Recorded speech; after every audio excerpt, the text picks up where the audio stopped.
Wow, কেমন লাগছে লালিম? খুব মিষ্টি। খুব মিষ্টি। এখানে তরমুজের পাশাপাশি কিন্তু আরও বেশ কিছু গাছ আমরা দেখতে পাই। এটা হচ্ছে এই যে একটা কুমড়ারও গাছ হয়েছে। এই যে কুমড়া, সাধারণত এই টাইপের যেসব গাছগুলো আছে, কুমড়া বলেন, লাউ বলেন, এগুলো কিন্তু এইসব অঞ্চলে সবগুলোই মোটামুটি হয়। এই যে মোটামুটি লালিম, টাটকা লালিম খাচ্ছে। কেমন লাগছে লালিম? খুব মিষ্টি। খুব মিষ্টি, একেবারে বাগানে টাটকা লালিম। আসলে মিষ্টি হয়, ভালো একটা টেস্ট। দেখাও একবার, এই যে গাছের লেগে আছে এখনো। ফাড়ো, ওটা ফাড়ো বাবু। হ্যাঁ, এই যে একদম টাটকা লালিম, টাটকা লালিম। আসলে গাছ থেকে এভাবে খাওয়ার মজাই আলাদা, যারা খায় তারাই বুঝে। এখানে আরও কিছু লালিম আছে, আমরা যেটাকে বাঙ্গি, আমরা অনেকেই বাঙ্গিও বলি। ছোট ছোট আছে, এগুলো আস্তে আস্তে বড় হবে। এই যে এটা কিন্তু খুব দ্রুতই বড় হয় এবং খুব ভালো লাগে, অনেকটা টেস্টফুল। দেখি একটু। এই যে বাগানের চাষি আমাদেরকে তুলে দিল, চাষি ভাই। অসাধারণ, একদম টাটকা। তো আরেকটা সামনে আছে ভাই, আরেকটা সামনে।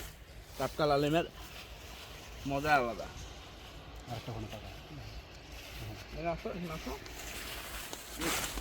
এই যে থেকে আছে। পেকে আছে একদম। এই যে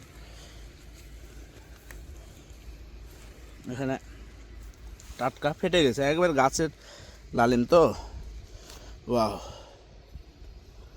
স্মেলটা এক কথায় অসাধারণ। এটা আসলে টাটকা না খাইলে বা না দেখলে কেউ বুঝতে পারবে না, এরকম টেস্ট আসলে অসাধারণ।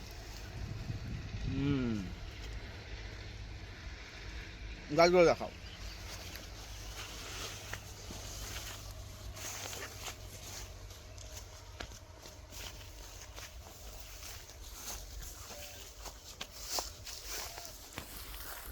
এখানে অনেক লালিম নষ্ট হয় সাধারণত, গাছের পাশে অনেক হয় তো,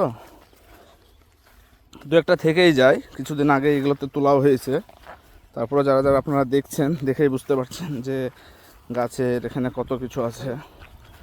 এই যে তরমুজ, মানে এখানে বলা যায় যে খাবার যে প্রাকৃতিক একটা টেস্ট, এটা আপনি কখনোই বাজার থেকে কিনে মিলাতে পারবেন না। তা তোলা, যদি এখানে এখন প্রচুর গরম, সেই গরমের মধ্যে আমরা টুকটাক করে আপনাদের সাথে তরমুজের বাগানটা শেয়ার করছি। এই যে একদম টাটকা,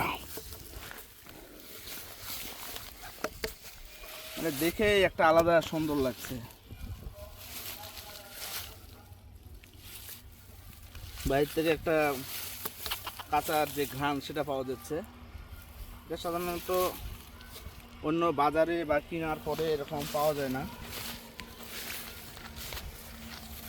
এখানেও আছে, এই যে আপনারা দেখছেন, পুষ্ট একদম। মোটামুটি খাওয়ার উপযোগী, আর 2-3 দিনের মধ্যে হয়ে যাবে।